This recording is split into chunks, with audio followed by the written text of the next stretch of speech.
But thankfully, no zombies attacked me when I started it, so that felt good. That last part felt good. If you've not played, is it Dead by Daylight? It's also Dead by Daylight. Yes, also Dead by Daylight. Yes. Both of them have generators that you start up. Yeah. Very good bit, Dano. Maybe Thank one you. of my favorite bits that you have had on the show.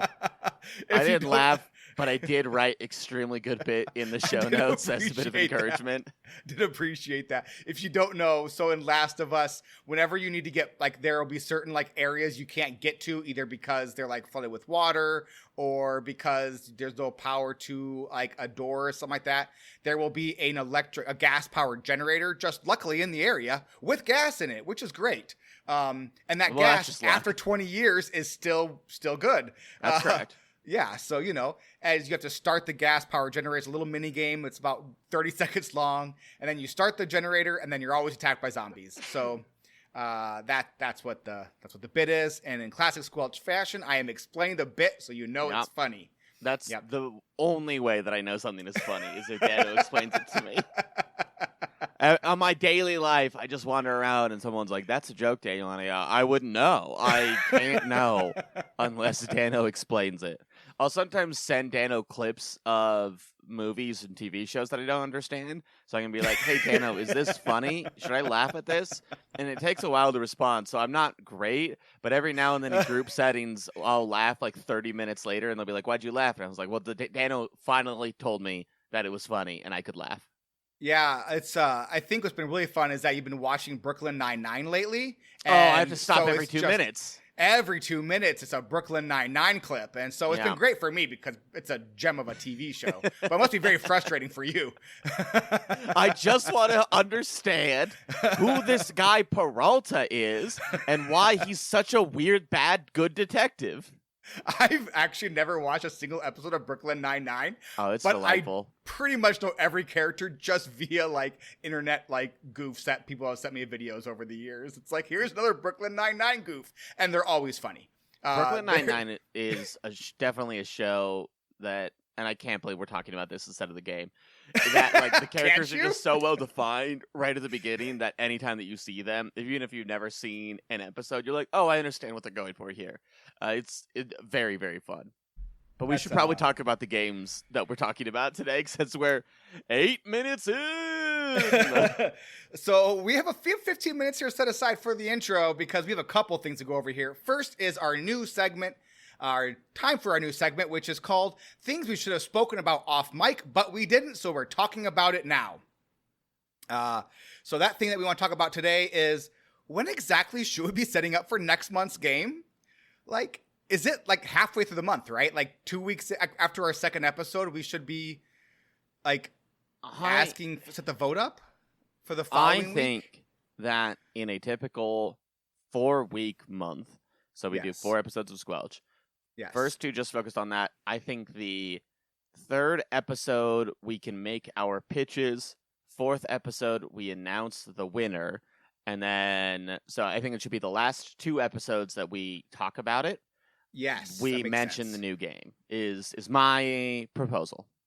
Okay, so first week, we play the new game. And we talk about our first, like, how things are going.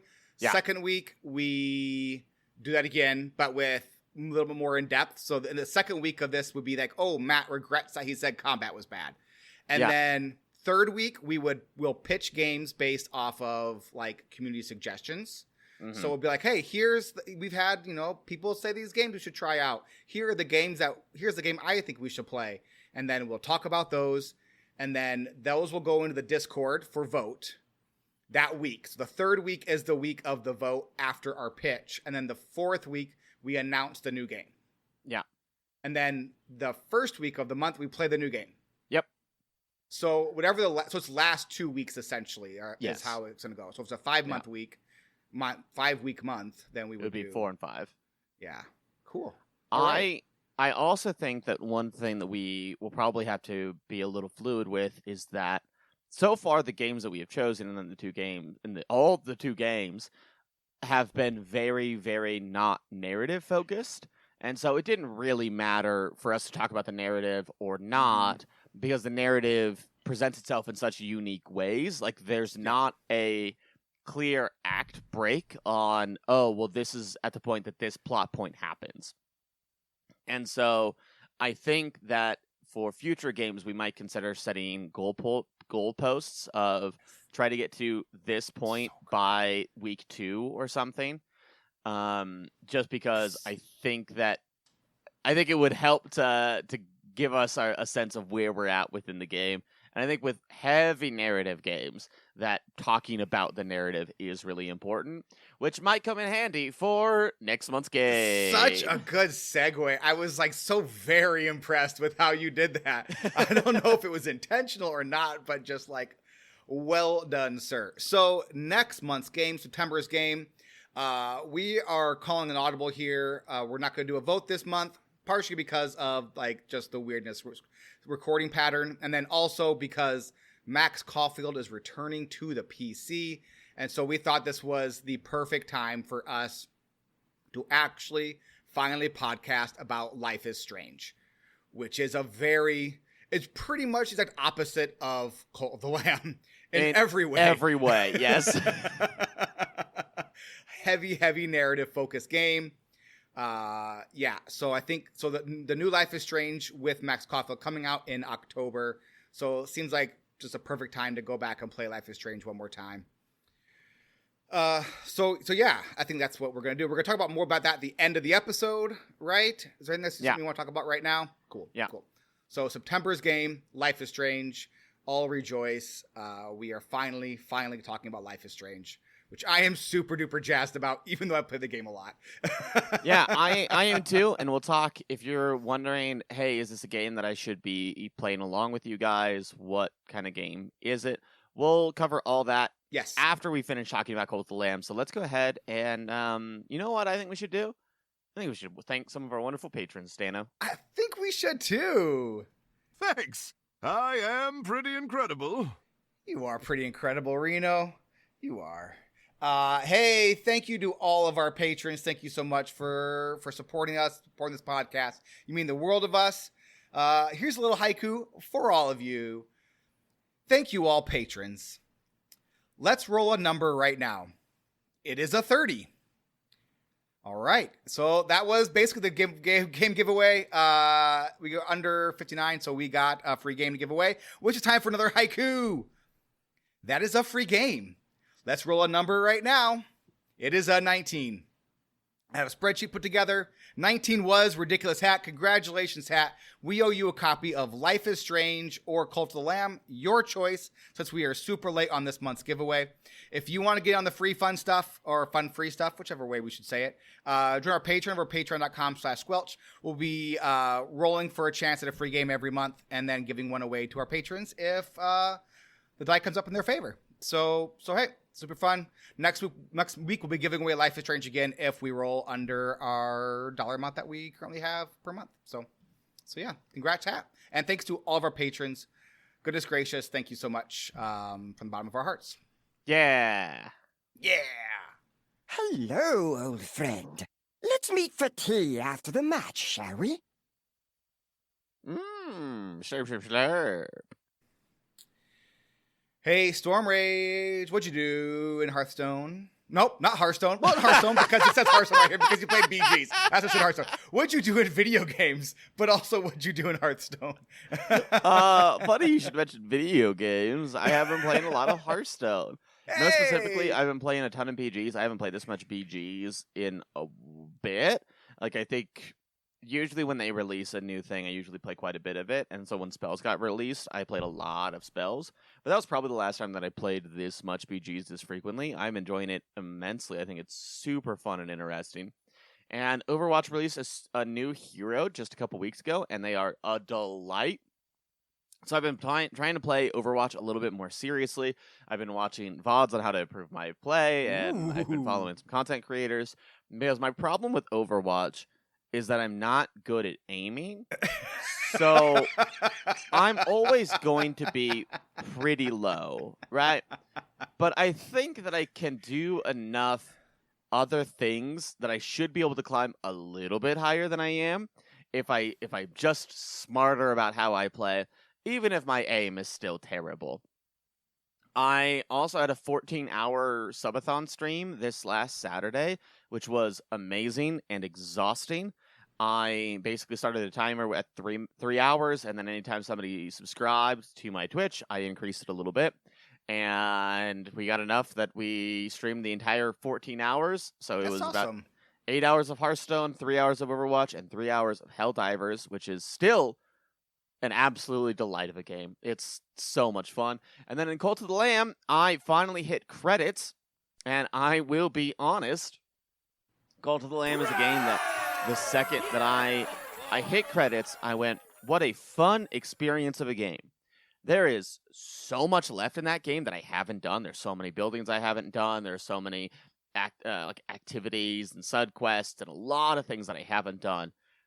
But once I hit credits, I was pretty done with it, and I don't really plan on going back to it. So I quote unquote beat the game, but I would say that I've probably experienced maybe 35 to 40% of it. Like, there's still a lot left in that game, and overall, I enjoyed it. I'm excited we got to play it. It is not a game that will keep me coming back in the same vein of like a Slay the Spire or something along those lines. So let me ask you a question, because I haven't beaten the game yet. So Let me ask you a question about that. Is it sort of like Hades, where you keep playing on your save and then just keep on like gaining more stuff? Or is it like a New Game Plus type situation where you start over? Or is it just like a straight up new game and you have to unlock everything again? It's a great question. So are we going to get into full spoilers at this point? I imagine we've been talking about it for 14 hours, for 4 weeks. Do we want to go full spoilers here? I mean, for what I can tell, there seems to be very little narrative to the game. So like, I don't know how much spoilers you can actually give away to the game. But yeah, I'd say that's fine by me. If you want to skip the spoilers, like skip ahead a little bit. So at the very end of the game, after you've defeated the 4 bishops and you go back to the one who originally raised you up, they ask for the hat back. And they're like, hey, kneel before me and give me my hat back and I'll kill you. You're a good little servant. Great job. And you can tell him, yes, I will do that. And you kneel. And if you kneel at him, he literally kills you and it's game over. The game's just That's done. So good. If you refuse, then you'll initiate one final big boss combat, and then you will fight him, ideally beat him, and then when you go back to the camp, you can get him as a follower, and then just keep playing the game as you're running the cult. I haven't actually done a single run since completing it. So I imagine that if you die, you just resurrect the same way that you used to because you've got magic hat powers now. But it is kind of an interesting that once you hit that point, the narrative is like, just be a cult leader now. What if you lose to like the big bad, the 5th boss? If you lose to him right away, like, does the game still end anyways? I don't think so. I would imagine that. I imagine that it gives you the game over reload screen would be my guess. Because like it wouldn't like, because like when you lose in a regular run, you get resurrected by like your job's not done yet, but like your job is done. So if he beats you, like there's no reason for him to bring you back. That's a good point. I don't know either. Now I kind of have to get there and just lose to him and just find out what happens. I think that's what you should do for science. Yes. I do intend to keep on playing the game, so I can do that. Yeah, for sure. What have you been playing other than The Last of Us / Dead by Daylight? Will never play Dead by Daylight. By the way, that game seems terrifying. I can't imagine. It is terrifying. I played it for 2 hours and I had night terrors because I'm a baby. I don't blame you. I've like tried to watch people playing it and I have night terrors. It seems so awful. It's not for me. It's not for me. No scary game is. Viva La Dirt League has a YouTube channel that do like gaming videos, like 3 to 5 minute gaming videos. They have a Dead by Daylight series and it is so funny. It's definitely worth watching. But other than that, did start playing Persona 3 Reload again. So I avoided the trap of me not playing a game for 6 months, then coming back to it 6 months later and being like, what's going on? So that's good. I'm getting pretty far into the game. I'm over 60 hours into the game now. I've unlocked the final playable character. Googled how best to handle them in combat because the combat in Persona 3 Reload, the way it works is you basically go into this forever dungeon and you only can get to certain levels of this dungeon at certain points of the game. So you're playing over the course of a school year, essentially. And then you go into this dungeon and then it's a tower and you go up to floor 117 and floor 118 has a hard stop until the next month passes and then the next levels will open up. And that's kind of how the game progresses that way while you're also going through a school year. And so you're creating connections with your classmates and people in the community and whatnot. So unlock the final playable character. Each playable character has their own way to build up to essentially a limit break. So in Final Fantasy VII, everyone takes damage and they build the limit breaks that way. In Persona 3, each character has a different way to create this limit break power. So the main character, they do that by switching between different their different personas. So they can switch between they have so you change to one to another, just different magic powers. Basically, your limit break goes up that way. Another character, whenever they crit, they build some. Your designated healer, whenever she heals, she gains some. So she's crazy powerful. You just have her heal. The newest character, when he is below 50% damage, he gains his power. He also has self-damage abilities. So I was like, okay, what's the best way to do it? Is it best just to knock him below 50% immediately with his big attack power and then leave him there? Or how's the best way to do this? So I Googled, what's the best way to utilize this character in combat? And they immediately gave me spoilers for this character. It was yeah. And then X, Y, and Z. You can't X, Y, and Z about this character. I was like, but that's not what I asked. Yeah. I didn't ask for you to spoil the story. Thanks for nothing, I guess. I think it's a big reveal at the end of the game. I'm so annoyed. I hate the way that Google has integrated Gemini into everything. Mm-hmm. And I hate that the AI overview answer that it gives you. Because I'm not gonna get on my high horse. Get on that high horse.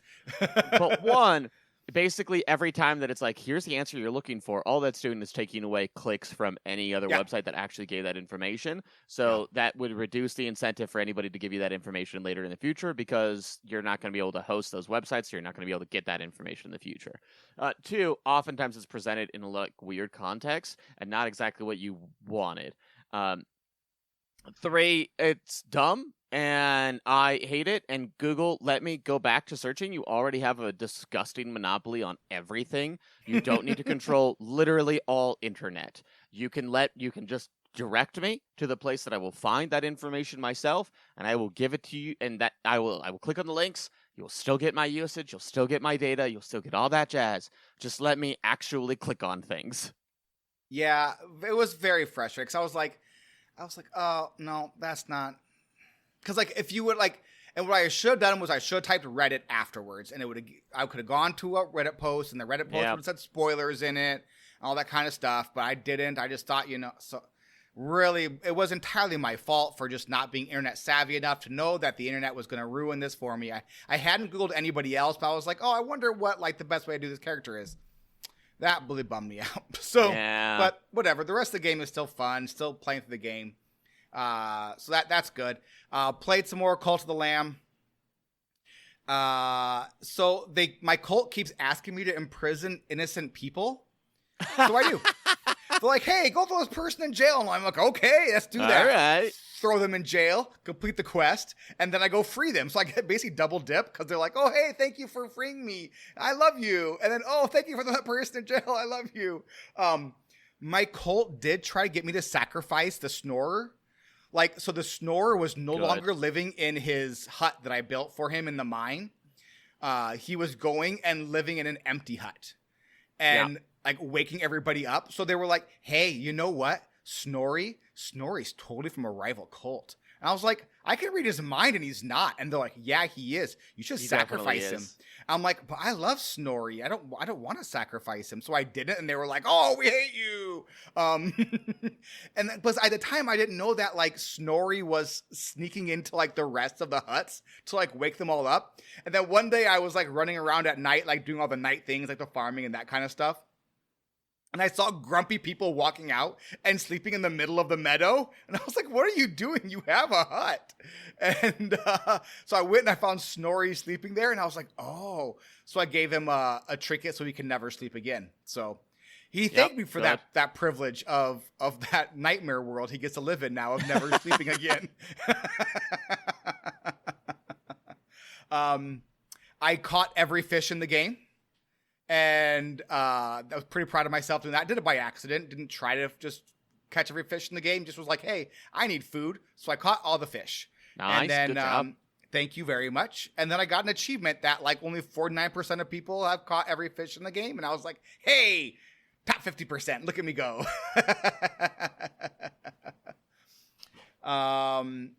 So I'm not gonna lie, like it's really, really funny when you're just like picking berries and a dude just like shuffles off this mortal coil, like, like the way that they just like fall over and then there's someone next to them. They're like, oh, it's I absolutely love it. I did have a very fun time that I unlocked a few new things recently. And the first is the ability to resurrect. I talked about it a little bit, I think, last time. I got that ability as well just because of you saying that you got it. I was like, oh, this is a fun one. Have you had any zombie followers yet? Not yet. So every now and then when you resurrect somebody, they will turn into a zombie and immediately eat one of your other cult members. Oh, just much. That cult member is gone. I love it. You can't put them in prison. Depending on, like, I could, but my partner could not. Like, the prison wouldn't accept this zombie. And the only way that you could heal them is by a healing tent. And then the same thing can happen, except for they will just be sad about their current existence because they will go through an existential crisis. And so being a zombie? So those are two different things. The zombie will just, like, be a zombie, you'll heal them, and then they'll be fine. The other one, they're fully there, but they just don't want to do any work because they're so sad about being brought back to life, and both require you to have the healing tent, otherwise you're a useless member, and I think it's so very funny. I don't think there's anything useless about a zombie. I think that's the best part. I have the healing tent, so I'm ready to go.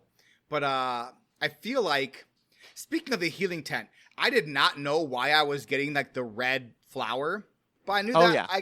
So I was like planting it like every now and again. I was like, I don't think this is a food. And then I got the healing tent and I was like, oh, this is what the red flower is for. Yeah, it's real good. There were a couple of things where it took me way too many hours into the game to figure out like what. So like you can like look at what things are if you go to the inventory. No, the game never explains to you how to get to your inventory. No. I didn't know there was an inventory. Yeah, there is an inventory screen. I don't remember how to get to it, but I got to it by accident one day. And it explains what all the things do. So, like, from there, you can actually find out, like, what the rainbow poop does or what the gold poop does. What? So yes. It actually tells you what the things are. I love that you beat the game and you never found this out. No. I'm still guessing at what most things do. It is shocking there are no tooltips in this game. Like, if I hover over the different kinds of poop, it should tell me what the poop does. Yes, like, I agree. I was just fertilizing because it asked if I wanted to fertilize. I didn't know why I was fertilizing until Matt told me why I was fertilizing. Like, this game does not do a great job of explaining anything. No, it doesn't. Nothing is explained.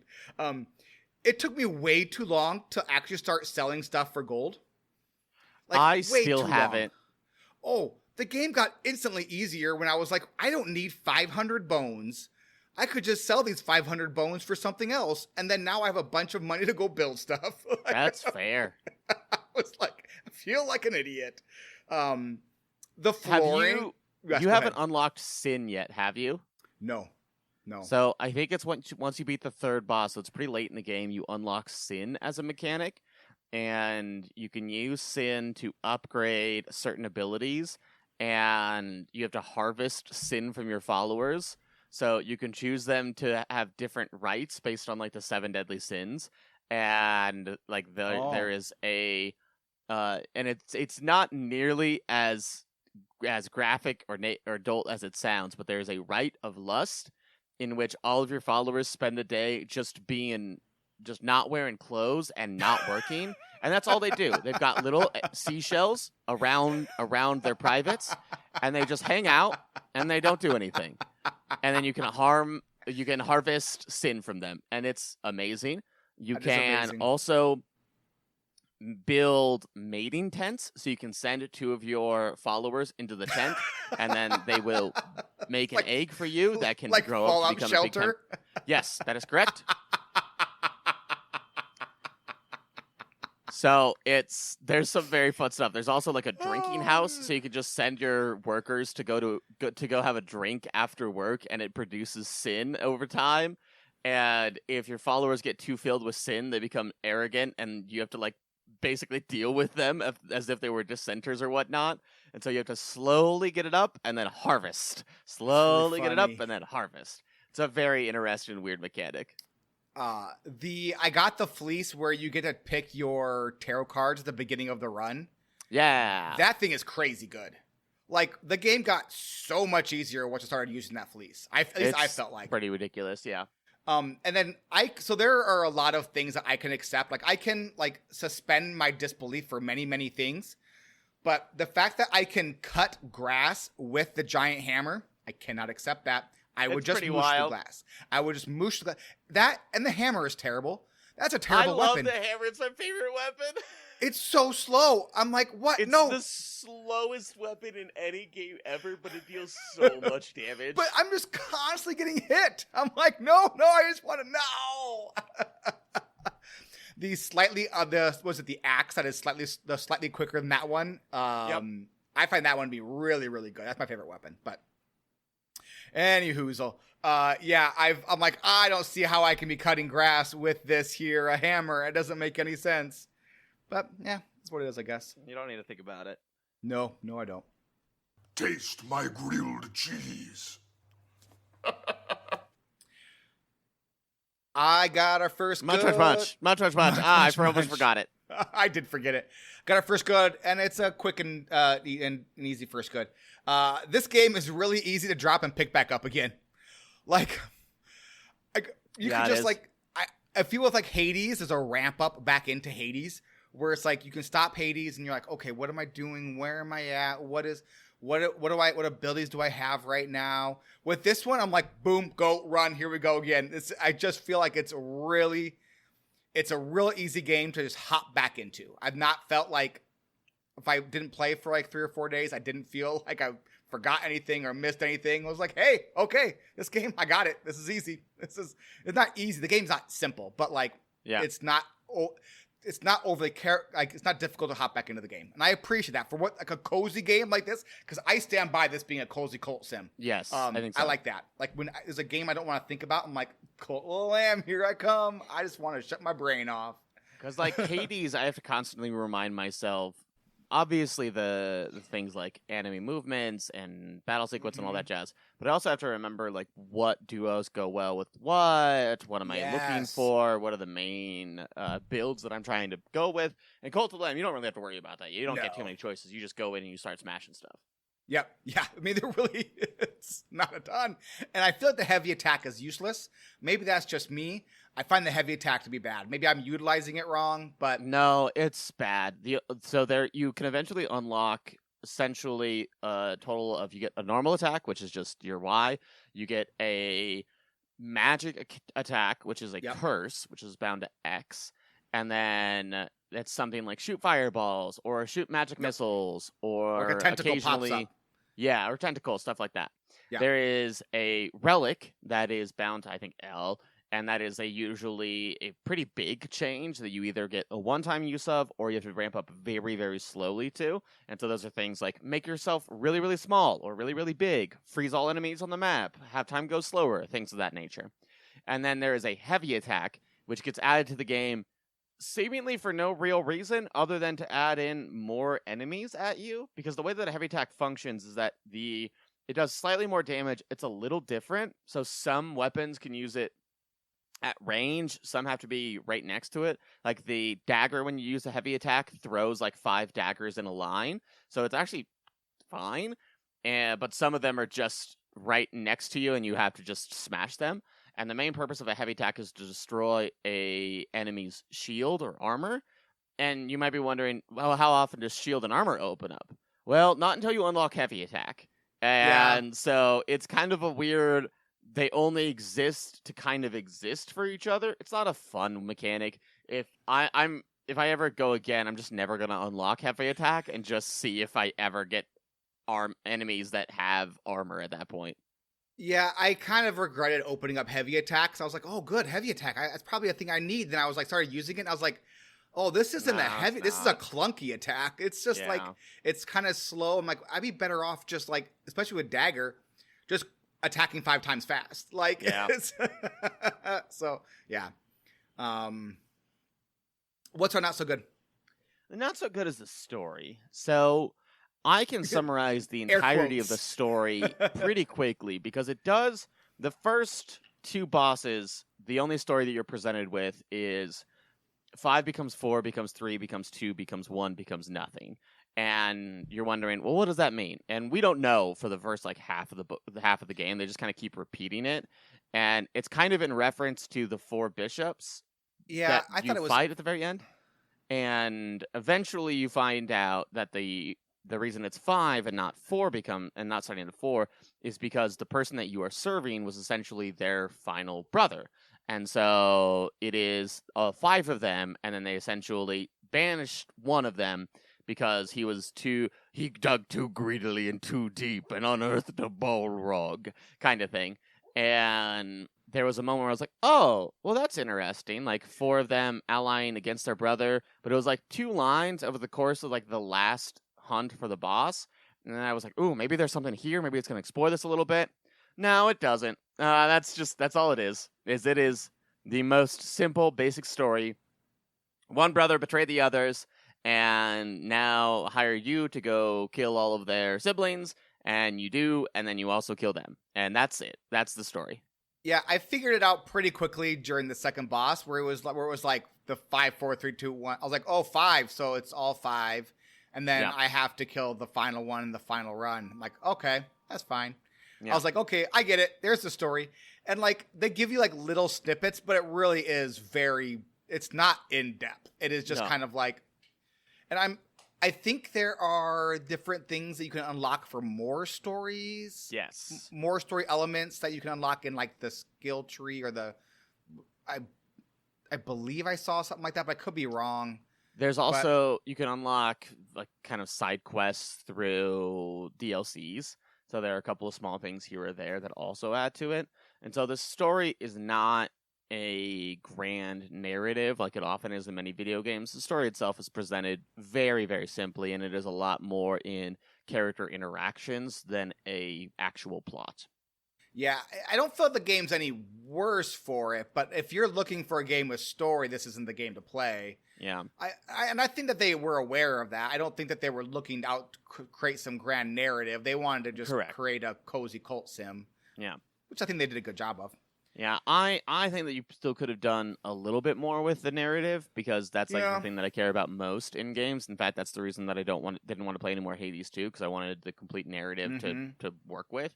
But like, if you take a look at Stardew Valley, which is the ultimate cozy game, Stardew Valley has a pretty interesting plot that it goes over the course of an incredibly long time as you understand what's going on in the town, what's going on with each individual. And so I think cozy games can have a plot. This one just chooses not to. And that's fine. Like, it doesn't necessarily need one, but as someone whose main focus in every game is what's the narrative, what's the storyline, what are the beat points, this just doesn't have that. And so because I think I am someone that cares deeply about narrative in games, that it's just kind of a whiff on that one, but that's okay. There's other things that it does really well. Yeah, it doesn't bother me too much, especially like with so many ARPGs that I've played.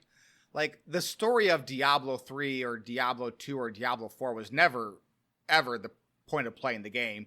Oh, I disagree. I actually love playing Diablo for the plot. That's why I never go into endgame. Is because the endgame doesn't have a plot. Is you play through the campaign once and then you're done. For me, because I will never play it after that when there's no plot. I never played the final act of Diablo 3 because you didn't need to. So I don't even know how that. I mean, I've beat the final boss many, many times, but just over the course of the ARPG part of the game, not like the narrative part of the game. I couldn't tell you in a million years. And now the Diablo 4 has a plot and a pretty good one. Yes. But like the point of the game for me was necessarily for that. Now, I feel like if they had focused less on the narrative and more on the replayability of it, they wouldn't have taken 5 seasons for it to be a good game. Although I did call it. I said I would not play Diablo 4 until the 5th season because it's not going to be good at the 5th season. And that seems to be spot on, bang on accurate. But I caved because people were like, "Oh, you should come play the game. It's good." So I did, and I was like, "This game's awful. Once the stories ends, there's no game." But yeah. So I guess it's good now though. So that's good. Good for Diablo 4. I got the best good. And my settlement is beautiful with so many beautiful paths and so much beautiful. Like the flooring is so pretty, and I have so many beautiful floors. And I spent a good chunk of time making sure all the flooring was just right in all the right spots of my settlement. And that was way more fun than it should have been. Like when I first started with the flooring, I was like, "Oh, this is kind of miserable." And then once I floored out one portion of it, I was like, "Wait a minute, this isn't miserable. This is the best part of the game." I think I needed to do more of that because I really didn't. I just jammed through because I really wanted to hit credits, but that does seem like a very, very fun aspect of the game. I eventually got annoyed by all like the random weeds growing around the settlement. I couldn't see stuff, and so I eventually got all the flooring down. And then like different portions of my settlement had different floors, and then like I had the pathing the best you can do. The pathing isn't something you can do really well because of like how you have to place the stuff. So the pathing isn't awesome, but no, I feel like I have a pretty well organized settlement that I'm enjoying quite a bit. And all my graves are super well hidden right by the outhouse. So something my followers will never, ever find because they just don't use the ding dang thing. But yeah, so I do enjoy the flooring. It was much more fun than I thought it would be, and it increased the aesthetics of the settlement quite a bit, or of the wherever it is, whatever it's called. So. All right. Sell the game to a friend. You're thinking, can I afford to buy a car like this? Huh? Am I right? Seriously, Stan, you can't afford not to buy a car like this, and I'm going to make it easy on you.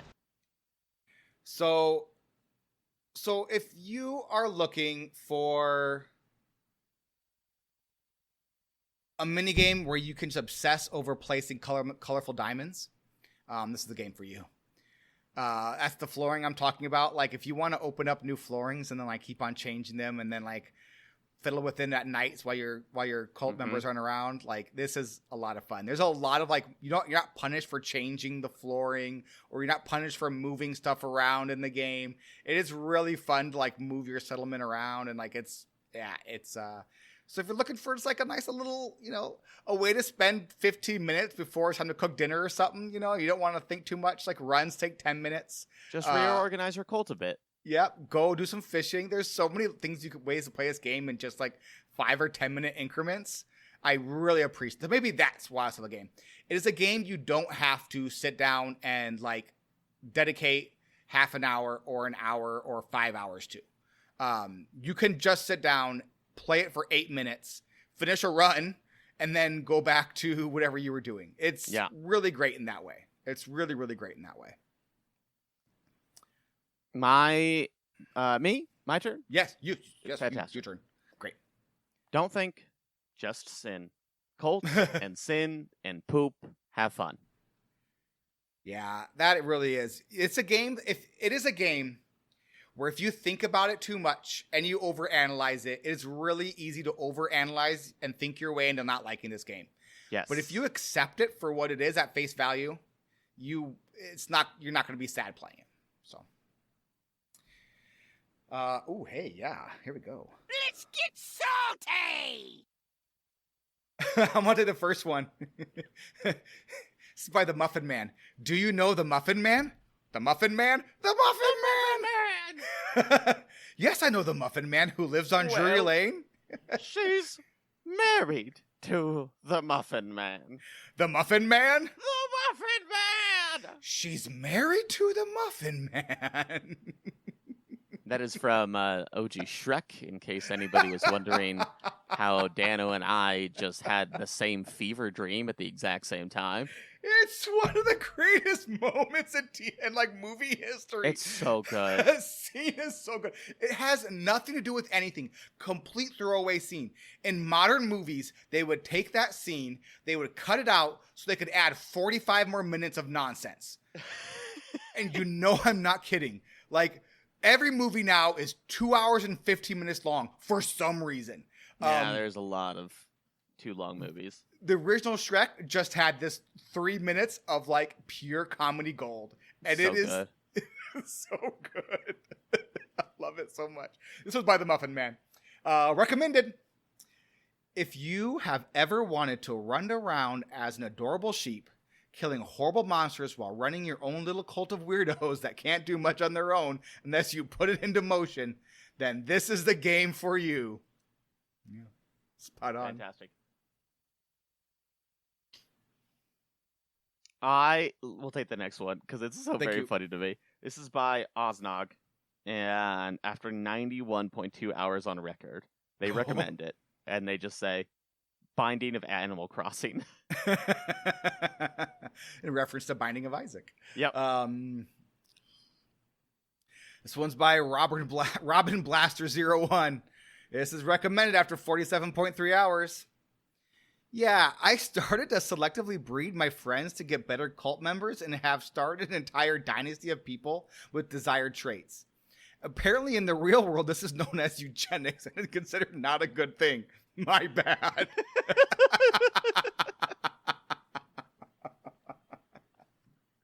It made me giggle so hard. I don't know if really it's ever appropriate to laugh at eugenics joke, but they kind of nailed it. Yeah, I think if there was a time, it's this time.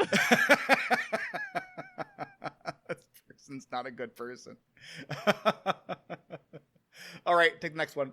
This is by Nolana, who has 40 hours and recommends. Actually has 203 hours on record, added 40 hours the last 2 weeks. Oh, that's a job. Yeah, that is a lot. It is day 04. You are not hungry. Your follower is hungry. There is food to be cooked and a fire to cook it. They will not cook. You cook. They eat. They are not hungry. The camp is ugly. You don't think it's ugly. Your follower thinks it is ugly. You place 3 rocks. It is beautiful.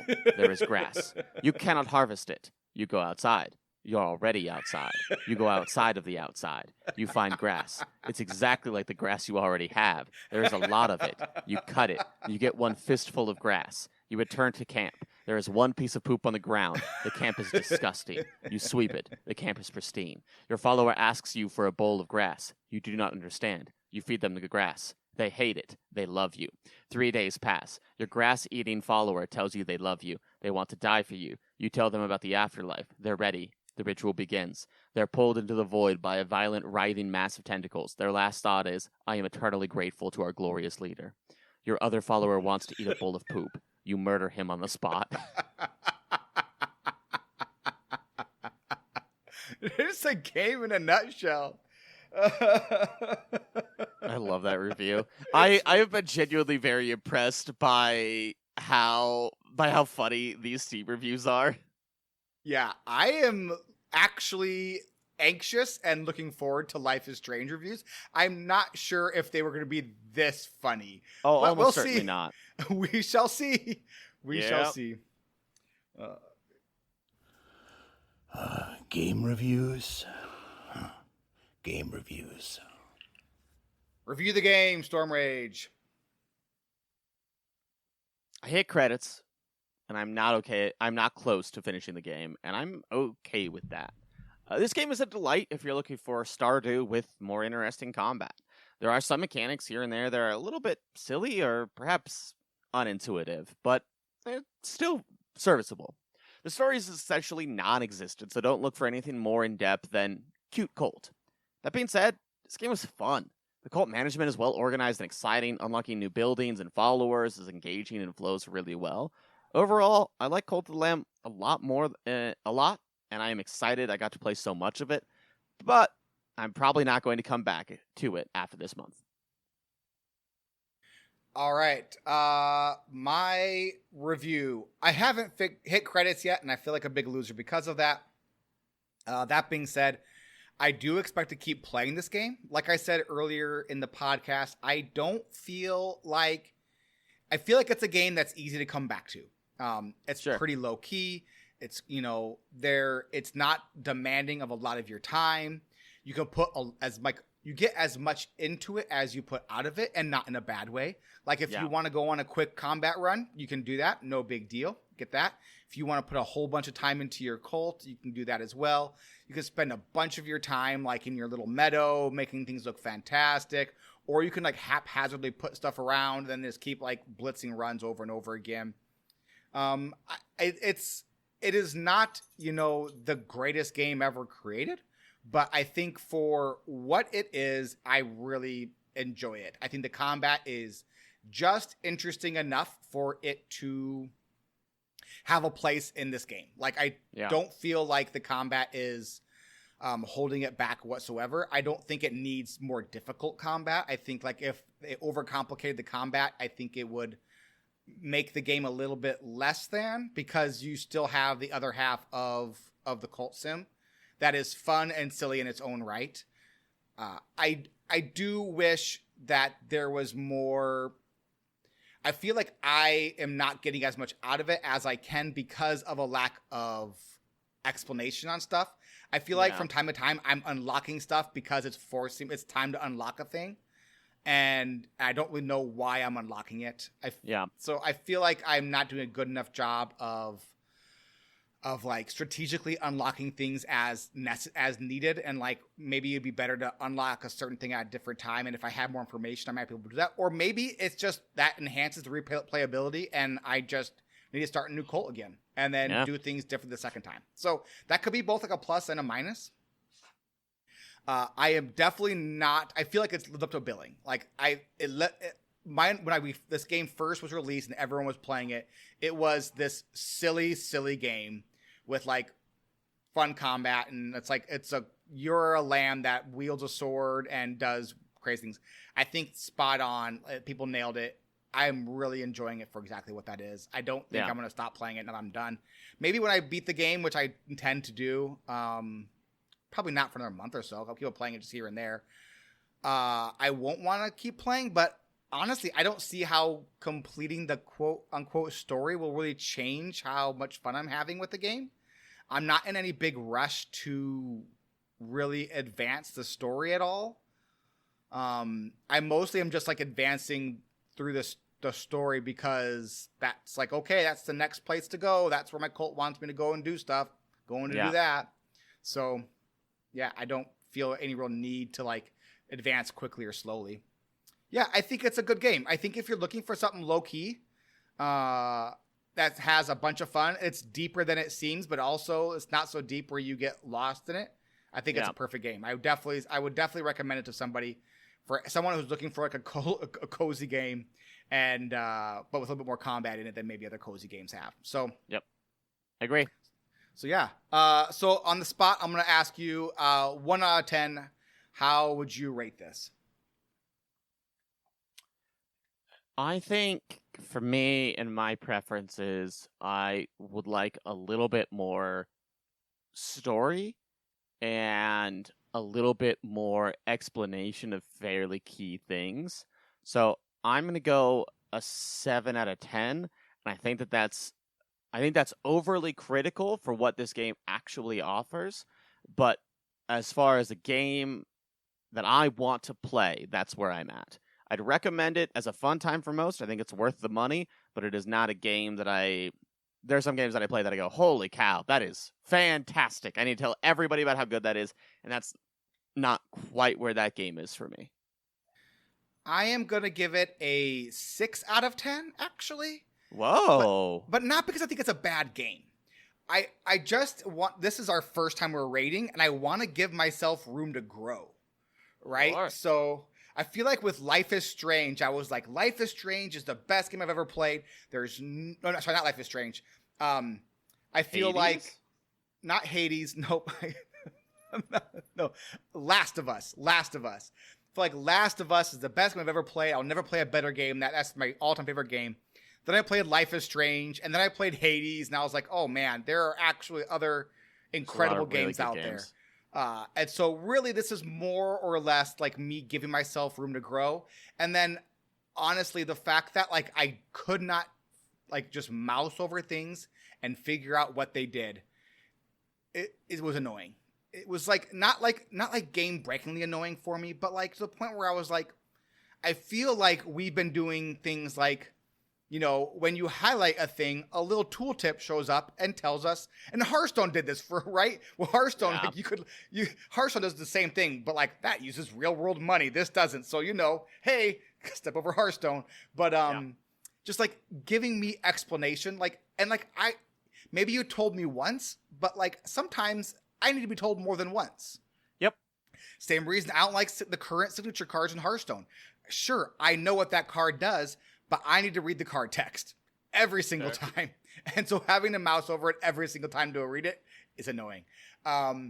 So yeah, I feel like that kind of knocked down for me a little bit. And then the lack of story to a certain extent, I think also. So mostly it's story, tooltips, and then room to grow is the only reason I'm giving it a 6 out of 10. But I really highly recommend the game. I do recommend the game, even though I'm giving it kind of a low score. Or maybe a high score. I don't know yet. We have many games to play. Yeah. So yeah. Here we go with. I think that we should keep a running list of where we rank all the games that we have played as far as overall enjoyment and how much we would recommend playing them to another person.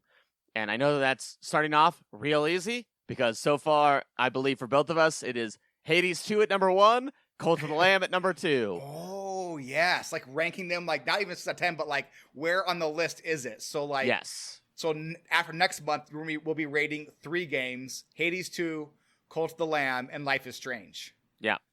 Ooh, that's fun because I don't know how I would how I would put Hades 2 and Life is Strange. I actually do, but like I want to pretend that I don't. Yeah. I do know. Hey, what is next month's treasure? Next month's treasure is Life is Strange. Now, this is a game that Dano and I have talked about for a very long time. Dano actually got me to play this game back when Squelch was a Hearthstone podcast, I think about 2, maybe 3 years ago. And it is, I'll go ahead and take the rough plot outline, and then we can kind of trade off here. Max Caulfield is returning to our computers in October, so we figured now is the best time to revisit one of the all-time great video games. Life is Strange Remastered is $40 on the Steam store right now? Yes, and the original Life is Strange, they're selling the chapters at $20 a piece. I was like, well, go back, play. You don't need to get the remastered version, but yeah, it's $40. So this isn't actually technically within our $35 budget, but I went and checked the Steam sale. Like you can like Google like what the average prices of games are, and Life is Strange Remastered is like consistently on sale like almost every other month for like 40% off to 50% off. So this game, if you want to just wait for a couple of months, you can get this game for $20. So. Yeah. It wouldn't surprise me if it goes on sale for the fall festival. Yeah. And so the new game of Life is Strange Double Exposure is releasing in October. So we're going to give this a replay, and we probably won't play Double Exposure for a while. But if you are interested in playing Double Exposure, then you can do this as kind of like a prequel leading up to the game itself, because it is the first continuation of the original story since the story's release. Third continuation. We're calling the prequel and the comics, because that'd be the fourth continuation. I would not call a prequel a continuation. Okay, but that does expand on the story of one of the main characters. But yes, okay, I'm talking specifically sequel, because the way that this game ends, sequel, I'm genuinely very curious how they are going to handle sequel. prequels make sense to me because you can always rewrite what we don't know, but it's hard to rewrite what we do know, if that makes sense. So I am looking forward to, so I'm currently reading the comic books right now, and then I'm going to mail them out to you, Storm Rage. I'm done with them, so you can read them. Oh, I didn't know there were comic books. That's exciting. Oh yeah, I got all 6 of them. So I got all 6 of them just recently. I got to, they've been out for a long time, and I've been meaning to read them for a while. And then with Double Exposure coming out, I feel like I have to, because I'm really curious how they work the comic book stories into the Double Exposure, because the comics actually give a canonical ending to the original Life is Strange. Oh, so, yeah, okay. Yeah. Very cool. So, other than a game that you and I are both very big fans of, that I think is one of your top video games of all time, what exactly is Life is Strange? Yeah, I keep on blocking my microphone, which isn't great, but you can correct me if you disagree with me here, but I'd call Life is Strange like a visual novel adjacent adventure game. I think my only thing is that I wouldn't have the word adjacent in there. I think if you're adding an adventure game, I think you just call it a visual novel adventure game, because it is so much of a visual novel that you get to make choices in, rather than things like, there's a few quick time events, but they're so minimal. Basically everything is always, here is situation, make a choice, and you can often go back and make a different choice, but that's I would say 95% of the core gameplay is simply, here's the thing, make a choice. Yeah, so very, very narrative-focused game. Like, very, very narrative-focused game. Like, it is a narrative-focused game, yes, in a way. So Square Enix published the game, but the original developer was Don't Nod, the incredible Don't Nod Studios. Their games are just phenomenal. So if you're looking for great games, check out Don't Nod. But yeah, so Square Enix, not always, I think $50 for the new one because it's Square Enix and they can't charge anything other than $50 for a game. But the protagonist is Max Caulfield. She's a high school student who recently returned to her hometown for her senior year to attend the super prestigious Blackwell Academy. Blackwell Academy is like a hoity-toity private school. She got accepted and got a scholarship to it. And she is an aspiring photographer. Want to play the basic gameplay mechanic of Life is Strange? Yeah, so the main thing that makes this different than literally like a high schooler goes to high school is that Max Caulfield, you very quickly learn, has the ability to rewind time. She doesn't know this at the beginning of the game, but it happens within the first 10, 15 minutes, I think, that you find out. And so you rewind an instance of time, and then the rest of the game is, most of it is do thing, rewind time, do other thing, rewind time, make final choice. There are also some things that you have to do, like you have to go to this place, you have to grab this thing, and then when you grab that thing, you have to go back in time where you haven't grabbed that thing, but you already have that thing because you already grabbed it. Time. But it does it in a really, really elegant way. So most of it is conversation choices, rewinding time to see other conversation choices, and kind of seeing the effects or consequences of your actions. There are 5 acts to this game. Is that correct? 5? Yes. Okay. So I think what we're going to do is we are going to set aside, how many we're going to play each week so that we're all in the same place. There will be spoilers in this game. This is an old game. I don't think we can do this without doing spoilers. So I think we're going to go full spoiler. We're going to take notes of the decisions that we're making. We're going to go all the way in for this game. So like, if you want to play along, just know we'll probably next week, I would say complete chapters 1 and 2, I think is probably the goal. Yes, I'd say either 1 and 2 or just 1, depending on how we do it. But yes. I think chapter 1 is pretty short. So I'd say we want to probably do 1, 2, 3, 4, and then 5 on its own because 5 is kind of long. Okay. Yeah, I'm fine with that. But yeah, and then there is a photography mechanic in the game where you take pictures of certain things throughout like each chapter, and then you get achievements for finding all the pictures to take. It's not fun. Very much coming of age story, focused around relationships between her classmates, her friends, teachers, and parents. Just FYI, before you get in this game is super heavy on themes of trauma, death, and grief. Like, just be aware of that.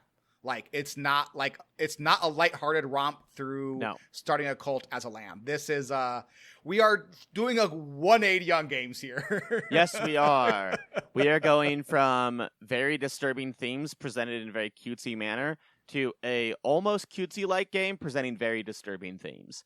And so I imagine that there's going to be a couple of tags that will be like trigger warnings. Those are real. Just make sure that you are prepared to deal with those themes and that content before you engage with the game. It presents it in a very respectful manner, in a way that is like, that I don't think is doing it for shock value or to make light of certain things, but rather to showcase certain things. But still, they do exist. They are there, and this is certainly not a game that I'd be like, play with your kids. Cult of the Lamb, I think I probably wouldn't encourage you to play with your kids if they were super young. But like, also, it's cutesy enough, and all the adult jokes are kind of subtle enough by and large that like you could, and it wouldn't be the end of the world. It's just cutesy animals doing cutesy silly things. Oh, I've thought about plugging in a second controller and taking Dean on a run with me through Cult of the Lamb. Like, yeah, absolutely. Yeah. All right, cool. So next week, Life is Strange. Anything else before we head to the outro there, Stormreach? No, I think that'll do it. The only thing is that I think that scheduling-wise, things might be a little tricky for the next little bit. I know Matt's coming back. We might have to schedule a little bit more around me with my esports stuff. So any sort of patience that you can have with regards to our scheduling/release of the episodes is greatly, greatly appreciated. Yeah. All right, cool. That is it for this week. Thank you so much for listening, and thanks to all our patrons for patronizing us. Special thank you to our producers and best friends forever, Baximus and RidiculousHat. You can find all our socials, media, and contact information to pin comment on our Patreon page or patreon.com/squelch. And remember to scoop that poop, and games are supposed to be fun. Yeah, sling those poops, baby. This is the end of the show. Everybody bye!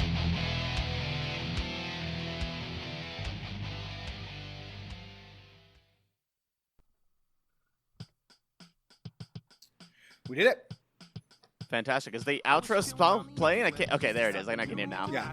I turned it down just before so I was like, it's been a little bit loud in previous weeks. So I was like, I'm going to turn it down real quick. So I have to like. That's fair. That's fair. Yeah. Yeah. Ask turn the cheer down because the cheer is ear-rippingly loud. Yeah, that's fair. I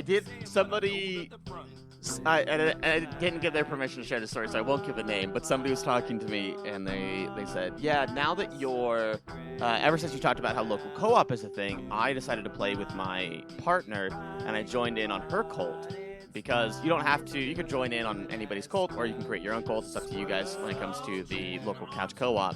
And they said, yeah, I found out that my partner is in a love triangle situation between her current boyfriend and the boyfriend that she revived, who's a zombie and then is jealous and wants to get back with her. And I'm now the goat on the side. And I was like, what an amazing idea. That's so fun. Goat. That's so good. That is ridiculously fun. Yeah. I have not gotten a relationship yet, which I haven't either. Trying to figure out, like, do I need to unlock that somehow? I feel very... I think that you can unlock it after you beat the third boss. It kind of shocked me how much of the core gameplay was locked behind that third boss. Because going from... That's essentially 75% of the way through, right? That's 75% of the way through the runs. The third boss? It's pretty late to unlock that much stuff. Yeah, but, I mean, it's not like you can't get to it pretty quick. I feel like you could, I mean, if I wanted to get to the third boss, I bet you I could get to the third boss in 10 hours. Yeah, but that's still unlocking a really core mechanic that late into a game. I mean, Maybe it's not that even. 6 it's hours, not that it 7 takes hours. that much time. It's that there's not much left after that. Yeah. Like at that point, you've got one zone left and the final boss fight. Like there's just not a whole lot afterwards. I assumed that there was a whole 5th zone. I assumed that you that's the part that surprised me. I thought you'd do 1, 2, 3, 4 zones, and then you'd bring back the god, and then you'd have to like go through the whole process again one final time. So that was surprising to me. Yeah. So that it was like boom right into it. Do you get your health back, or do you like have to go right back into it with like your You get your health back because you have to go unlock Gotcha. it after once you have 20 followers. So you go. So if you don't have all 20 followers, then you have to farm your followers a little bit. Okay, so there is a little bit more gameplay to get to that final bit. Okay, Yeah. cool. All right, my dude. I don't have an after dork today. You have to go get ready for a rehearsal. Yeah. So should we take off? I think so. This is where they were supposed to say goodbye. They didn't. Jerks. I'll say it for them. Goodbye everyone. They'll talk at you again next week. Goodbye in Storm Rage's voice.